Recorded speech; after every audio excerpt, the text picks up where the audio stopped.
నమస్తే మా, చెప్పండి మా. ప్రతి ప్రాబ్లం ఉంది మేడం. మీ కాడికి వచ్చే మందులు వాడుకుంటున్నాము. పెయిన్ వస్తుంది, చెస్ట్ పెయిన్ వస్తుంది. ఓకే. వెయిట్ తగ్గమని చెప్పారు. అబార్షన్ అయిపోయింది మేడం. నార్మల్ ప్రెగ్నెన్సీ వచ్చింది, తర్వాత అబార్షన్ అయిపోయింది మేడం. అది ఎక్కువ అంటే హార్ట్ బీట్ కొట్టుకోవడం లేదని చెప్పాడు. అబార్షన్ అయితే మళ్ళీ నిలబడలేదు మేడం. మళ్ళీ మందులు వాడుకుంటున్నాం.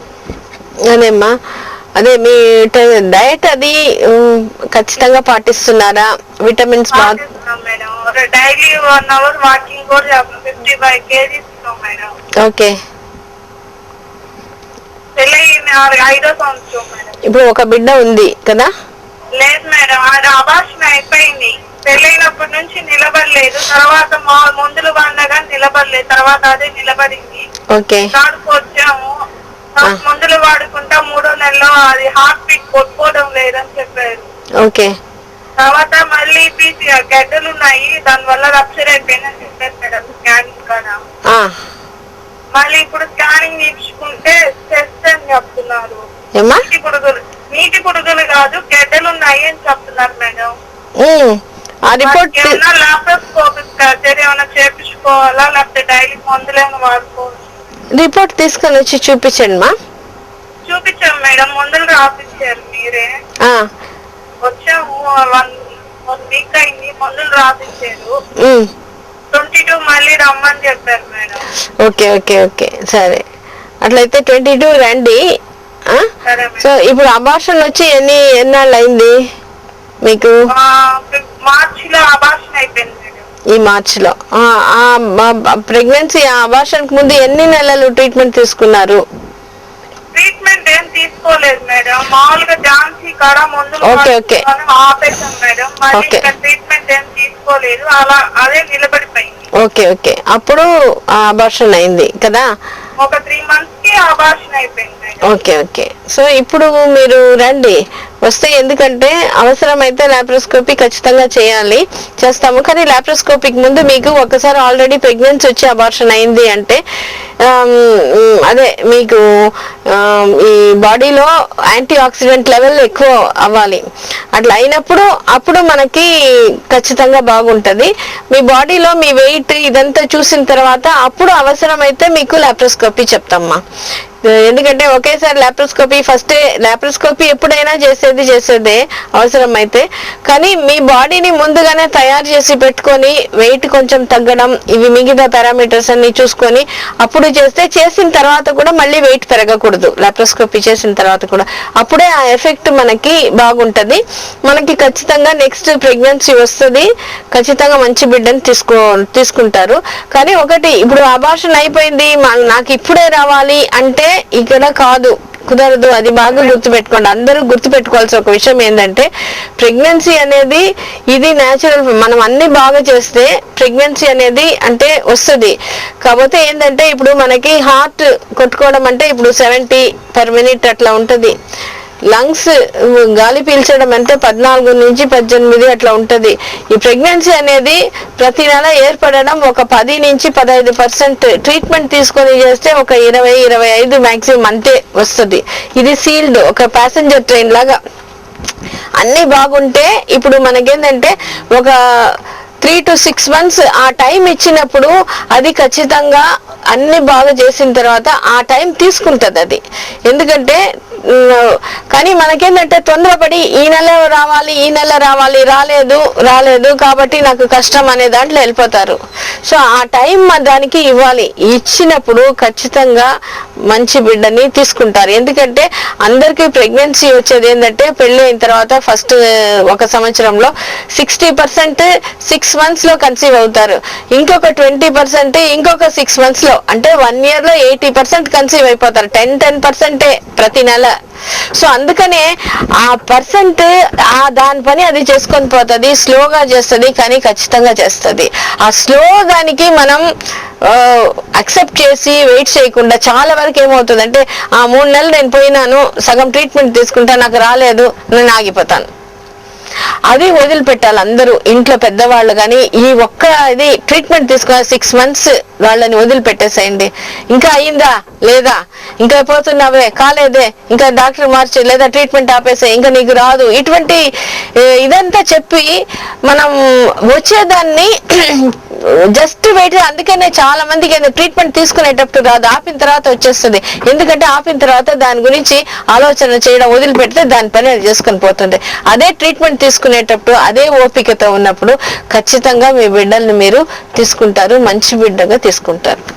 Okay okay okay thank you so much అండి లావణ్య గారు, థ్యాంక్ యూ.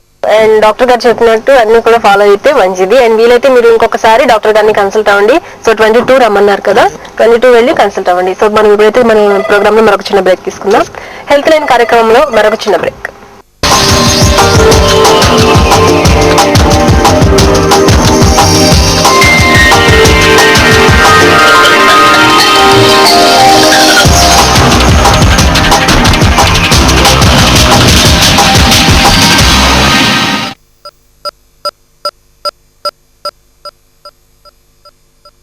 గత 25 సంవత్సరాలుగా వైద్య రంగంలో కాన్పులు, గర్భకోశ వ్యాధులు, సంతాన సాఫల్య చికిత్సలు, లాప్రోస్కోపీ ద్వారా వైద్య సేవలు అందిస్తున్న డాక్టర్ ఆండాల్ భాస్కర్ గారి ఆధ్వర్యంలో doctor Andal Lakshmi fertility research and laparoscopy surgical centre, Pogathota, Nellore. సంతానం లేమితో బాధపడుతున్న వారికి అధునాతనమైన లాప్రోస్కోపీ, ఐయుఐ విధానంతో పాటు సహజమైన యోగా, మెడిటేషన్, కౌన్సిలింగ్ విధానం వల్ల అనేక మందికి మాతృత్వం అందిస్తున్నాము. మా ప్రత్యేకతలు: ఐయుఐ పరికరము, అధునాతన ల్యాబ్ సౌకర్యము, లాప్రోస్కోపీ, హిస్టోరిస్కోపీ సదుపాయము, అధునాతన ఆపరేషన్ థియేటర్. సంతానం కొరకు ట్రీట్మెంట్ తీసుకున్న వారికి మానసిక ఒత్తిడి తగ్గించి గర్భంను సుఖమం చేయడానికి అనుభవజ్ఞులైన కన్సల్టెన్సీచే కౌన్సిలింగ్. నెల్లూరులో పిల్లలు లేని వేల మంది దంపతులకు అధునాతనమైన వైద్యం ద్వారా సంతాన సాఫల్యత అందిస్తున్న ఏకైక hospital doctor Andal Lakshmi fertility research and laparoscopy surgical centre, Raghava semi complex ఎదురుగా, పొగతోట, నెల్లూరు. మీ టీవీ హెచ్డీనా? అయితే ఇంకెందుకు ఆలస్యం, వెంటనే హెచ్డీ సర్వీస్ కై కాల్ చేయండి. ఈ ఉగాది నుండి కేవలం 1999 రూపాయలకే హెచ్డీ సెటప్ బాక్స్ పొందండి. నెలసరి చందా 350 రూపాయలు చెల్లించి 350కి పైగా ఎస్డీ ఛానల్స్ మరియు 25కి పైగా హెచ్డీ ఛానల్స్ తో ఆనందించండి. 400 రూపాయలు చెల్లించి 360కి పైగా ఎస్డీ ఛానల్స్ మరియు 40కి పైగా హెచ్డీ ఛానల్స్ ను ఆనందించండి. మరియు 1499 రూపాయలు చెల్లించి డిజిటల్ సెటప్ బాక్స్ ను హెచ్డీ బాక్స్ తో ఎక్స్చేంజ్ చేసుకోండి. వివరములకు 0861230199.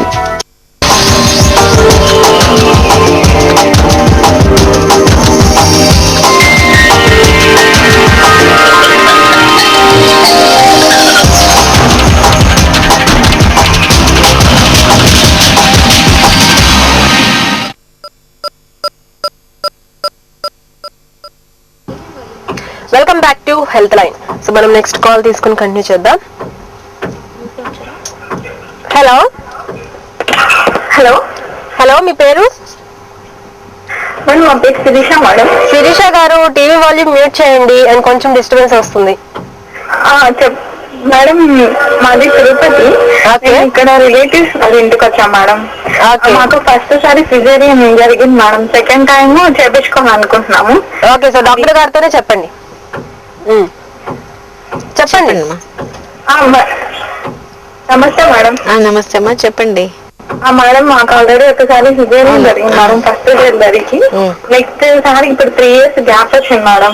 నెక్స్ట్ ఇక్కడ మాకు ట్రాన్స్ఫర్ అయ్యి ఇక్కడ చేయించుకోవాలనుకుంటున్నాం మేడం. అది దాని గురించి కనుక్కోవాలనుకుంటున్నాం మేడం. ఏం చేసుకోవాలని? అంటే సిజేరియన్ చేయించుకోవాలని మేడం. సరేమ్మా, చేపించుకోవాలంటే నేరుగా వచ్చి మాట్లాడితే మనం చెప్పగలుగుతామ్మా. అంటే ఏం డీటెయిల్ కావాలని కరెక్ట్ గా అడగండి శిరీష గారు. ఏం డౌట్ ఏమైనా ఉందా కరెక్ట్ గా అడగండి. Okay fine, no problem, thank you so much. And మీరు కరెక్ట్ గా అడుగుంటే బాగుండేది. వీలైతే కన్సల్ట్ అయ్యి డాక్టర్ గారితో పర్సనల్ గా మాట్లాడండి. So no problem.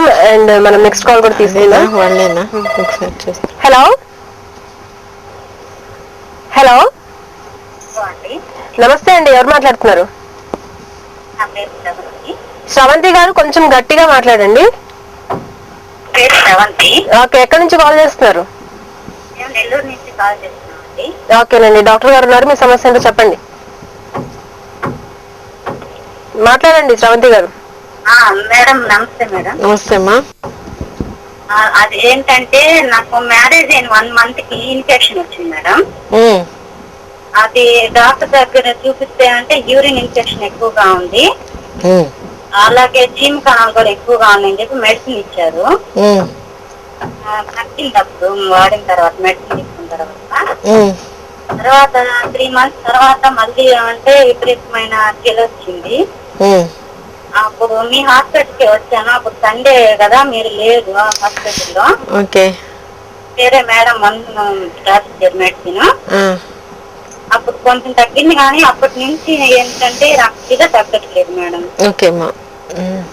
మెన్సెస్ వచ్చినప్పుడు ఏంటంటే నాకు బ్లీడింగ్ ఎక్కువ అవుతుంది, గడ్డలు గడ్డలు రావడం ఇలా జరుగుతుంది.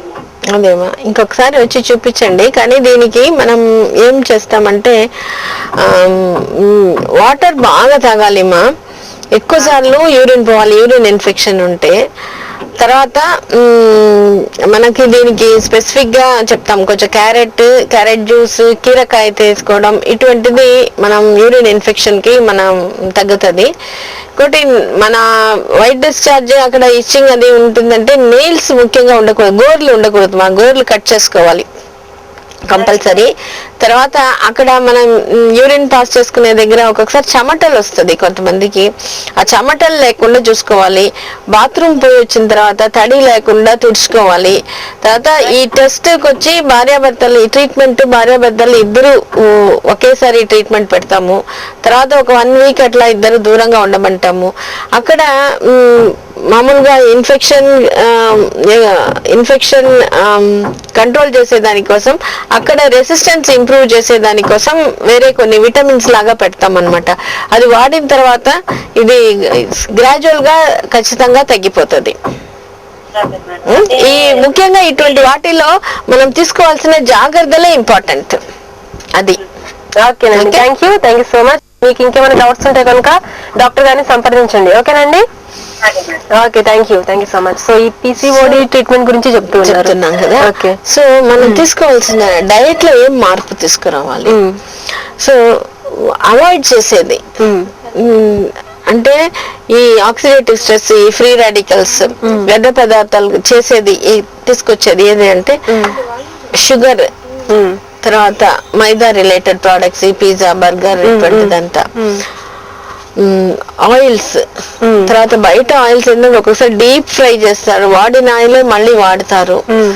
సో అది తర్వాత ప్యాకెట్ లో ఉండే ఈ లేసు, కుర్కురే వాటిలో వచ్చి ట్రాన్స్ ఫ్యాట్ అని ఉంటది. ఓకే, సో ఇవి అన్ని వచ్చి ఈ ఫ్రీ రాడికల్స్ తయారు చేస్తుంది, టాక్సిన్స్ తయారు చేస్తుంది.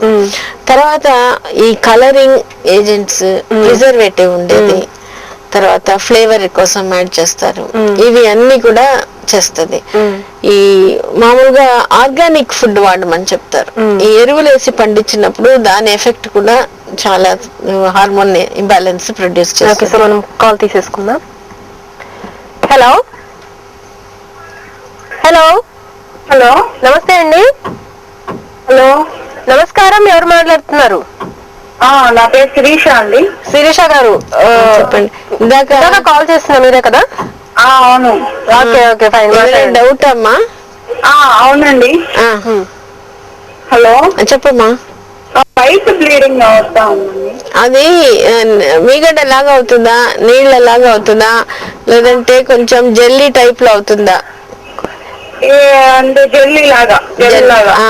జెల్ లాగా అయితే పర్వాలేదు. స్మెల్ గానీ ఇచ్చింగ్ గానీ ఏం లేదు కదా? ఇచ్చింగ్ లేదు, లైట్ స్మెల్ అనిపిస్తుంది. అట్లయితే దానికి టాబ్లెట్ వాడాలమ్మా. మీరు రండి, ఒకసారి చూసి పెట్టేస్తాం. సరేనా? అవును, సరేనా? ఓకేమ్మా. Okay, thank you so much Sirisha గారు, thank you so much. So final గా డయట్ లో చెప్తున్నాం కదా. తర్వాత తీసుకోవాల్సిన డయట్ ఏంటి? సో దీంట్లో ఏమంటే ముఖ్యంగా మనం ఈ వైట్ రైస్ కూడా వీలైనంత వరకు తగ్గించేసి బ్రౌన్ రైస్ కానీ లేదా సింగిల్ పాలిష్ రైస్ అట్లా తీసుకోవడం మంచిది. తర్వాత ఇది రాగులు, జొన్నలు, సజ్జలు, ఇది ఇట్లాంటి చిరుధాన్యాలు అంటే కాంప్లెక్స్ కార్బోహైడ్రేట్ అంటాం, అది తీసుకోవడం మంచిది. తర్వాత ప్రోటీన్స్ మనకి అందులో కూడా ప్లాంట్ ప్రోటీన్స్, యానిమల్ ప్రోటీన్స్ కాకుండా ప్లాంట్ ప్రోటీన్ మంచిది. తర్వాత ఫ్యాట్ అనేటప్పుడు న్యాచురల్ ఫ్యాట్స్, ఇప్పుడు పచ్చి కొబ్బరి, ఇప్పుడు వేరుశనగపప్పు, తినేశనగపప్పు, వాటిలో ఉండే ఫ్యాట్ మంచిది. అట్లనే ఆలివ్ ఆయిల్ మంచిది అన్నప్పటికీ మనకి ఆలివ్ ఆయిల్ కొంతమందికి నచ్చదు. సో కోకోనట్ మంచిది, కోకోనట్ ఆయిల్ కూడా వాడచ్చు అప్పుడప్పుడు. తర్వాత మనకి ఈ ఫ్లాక్స్ సీడ్ అని ఉంటది, అవిసి విత్తనం, అది చాలా మంచిది అనమాట. తర్వాత నట్స్ అండ్ సీడ్స్, బాదం పప్పు, వాల్నట్ అటువంటిది. తర్వాత విత్తనాల్లో సన్ఫ్లవర్ సీడ్స్, దాంట్లో natural vitamins, B complex vitamins బాగుంటది, ఫైబర్ బాగుంటది, మెగ్నీషియం బాగుంటది. సో అట్లనే గుమ్మడి విత్తనం, దాంట్లో ఐరన్, జింక్ బాగుంటది అన్నమాట. సో ఇటువంటిది మనం తీసుకోవడం. తర్వాత మనకి ఈ వెజిటబుల్స్, ఫ్రూట్స్ ఇవి అన్ని తీసుకోవడం వల్ల ఫైబర్ కూడా బాగుంటది. సో ఫైబర్ వల్ల ఈ షుగర్ లెవెల్ ఎక్కువ అవ్వడం, ఈ కొలెస్ట్రాల్ తగ్గడం ఇటువంటిది బాగుంటది. సో వెయిట్ తగ్గడానికి అది కూడా హెల్ప్ చేస్తుంది అనమాట. ఈ తినే వాటిలో ఇంకొక ఇంపార్టెంట్ పాటించాల్సింది ఏంటంటే మార్నింగ్ టైం కొంచెం ఎక్కువ తీసుకోవడం, ఈవినింగ్ మీల్ వచ్చేటప్పుడు తక్కువ తీసుకోవడం. అది ఉన్నప్పుడు ఇన్సులిన్ లెవెల్ అనేది మనకి సరిగా ఉంటది, ఎక్కువ కాదు అనమాట. ఇంకోటి ఒకే టైంలో తినడం, కొంచెం రెగ్యులర్ గా తినడం. తినేటప్పుడు ఇంకొక ఇంపార్టెంట్ మనకి ఏంటంటే ఆకలి అయినప్పుడు తినడం.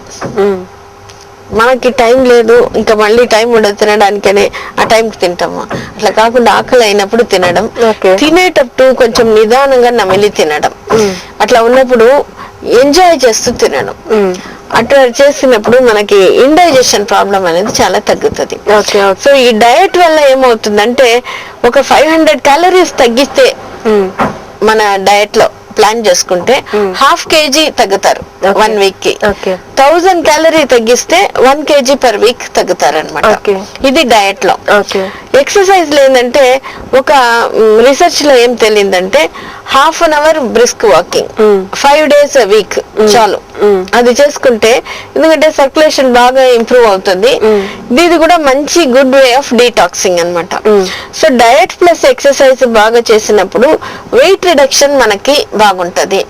ఈ హార్మోన్ ఇది తగ్గుతుంది అనమాట లెవెల్. పీరియడ్స్ రెగ్యులర్ గా వస్తుంది. సో ఇది వచ్చి మనకి వెయిట్ రిడక్షన్ వల్ల వచ్చే ఇది. ఇంకోటి ఏంటంటే స్లీప్, మనకి నిద్రపోయే టైం మంచి నిద్రపోవాలి. సో ఎక్సర్సైజ్ అన్ని చేసినప్పుడు మనకి కాన్స్టిపేషన్ తగ్గుతుంది, నిద్ర కూడా బాగా పడుతుంది అనమాట. ఇంకొక ఇంపార్టెంట్ ఇది వచ్చి సన్లైట్. మనకి ఎండలో కాసేపు ఉండడం. ఇది ఎట్లా అంటే అట్లీస్ట్ ఒక 5 to 15 minutes 4 to 6 times a week. 10 గంటలకు ముందు 2 గంటల తర్వాత అంటే 2 PM తర్వాత. సో అట్లా ఉండే ఎండలో కాసేపు నిలబెడితే ఫేస్, తర్వాత హ్యాండ్స్, లెగ్స్ అని ఎక్స్పోజ్ చేయడం వల్ల ఏమవుతుందంటే ఇది మంచి విటమిన్ డి చాలా వాటికి ఇది హెల్ప్ చేస్తుంది అనమాట. సో ఫైనల్ గా అయితే వ్యూవర్స్ కి షార్ట్లీగా దీని గురించి ఏంటంటే అదే మనం చెప్తున్నాం కదా, మన డయట్, ఎక్సర్సైజ్, మన థింకింగ్ లో కొంచెం చిన్నది పాటించినా కూడా చాలు. But regularity with interest. Okay glass నీళ్లు రెగ్యులర్ గా తాగి పీరియడ్స్ రెగ్యులర్ చేసుకునే వాళ్ళు ఉన్నారు. ఒక్కొక్కసారి జస్ట్ వాకింగ్ మాత్రమే చేసి, మన ఆమె 44 years అయినా ఆ వాకింగ్ మాత్రమే ఆమె చేయగలదు. కానీ చేసేది ఇంట్రెస్ట్ గా, ఇష్టంగా చేసినప్పుడు మన బాడీలో ఈ హార్మోన్ ఇంటర్నల్ రెగ్యులేషన్ అనేది బాగా జరుగుతుంది. సో జరిగినప్పుడు ఈ ప్రాబ్లం అనేది తగ్గుతుంది. పాలిసిస్టిక్ ఓవరీస్ అనేది is not confined to only periods. So దీనికి ఇదంతా ఉంటుంది, ఇన్సులిన్ రెసిస్టెన్స్ ఉంటుంది కాబట్టి జనరల్ బీపీ తీసుకురావచ్చు, షుగర్ తీసుకురావచ్చు, ఇర్రెగ్యులర్ పీరియడ్స్, క్యాన్సర్ దాకా పోతుంది. కాబట్టి మనం ముందు నుంచి అందుకని భయపడాల్సిన అవసరం లేదు దాన్ని చూసి. చిన్న చిన్న జాగ్రత్తలు మనం తీసుకొని అప్పుడు ఉన్నప్పుడు ట్రీట్మెంట్ అనేది చాలా బాగా పనిచేస్తుంది. ఇట్ ఈస్ ట్రీట్మెంట్ మాత్రమే ఉన్నప్పుడు ఇది పెద్ద కష్టమైన విషయంగా అనిపిస్తుంది. కానీ మన జాగ్రత్తలు కూడా ఇది తీసుకొని ట్రీట్మెంట్ తీసుకునేప్పుడు పాలిసిస్టిక్ ఓవరీస్ పెద్ద విషయం కాదు. Okay fine. So first of all మీకు థ్యాంక్ యూ సో మచ్ అండి. అండ్ మీ వాల్యుబుల్ టైం ని మా కోసం అండ్ వ్యూవర్స్ కోసం కూడా ఇక్కడ స్పెండ్ చేసినందుకు, అండ్ వ్యూవర్స్ తరఫు నుంచి కూడా once again thank you so much. And viewers, మీరు ఇంకేమైనా సందేహాలు ఉన్నా లేక ఏదైనా ఇబ్బంది పడుతున్నా కూడా డాక్టర్ గారిని మీరు పర్సనల్ గా సంప్రదించండి. S2 థియేటర్ పార్కింగ్ ఎదురుగా డాక్టర్ గారు హాస్పిటల్ ఉంటుంది. Anda Lakshmi fertility research and laparoscopy surgical centre. So గుర్తుపెట్టుకోండి. ఇంకొక విషయం కూడా ఏంటంటే, మీరు కన్సల్ట్ అయ్యేటప్పుడు మీ పాత రిపోర్ట్స్ ఏమన్నా ఉంటే కంపల్సరీ ఇంపార్టెంట్, ఇది మాత్రం గుర్తుపెట్టుకొని రిపోర్ట్స్ ఉన్న వాళ్ళు తీసుకుని వెళ్ళి సంప్రదించండి. ఓకేనా? సో ఇది వాళ్ళ హెల్త్ లైన్. వచ్చే వారం మరో డాక్టర్ తో మళ్ళీ కలుద్దాం. అంతవరకు సెలవు. నమస్తే మేడం. నమస్తే.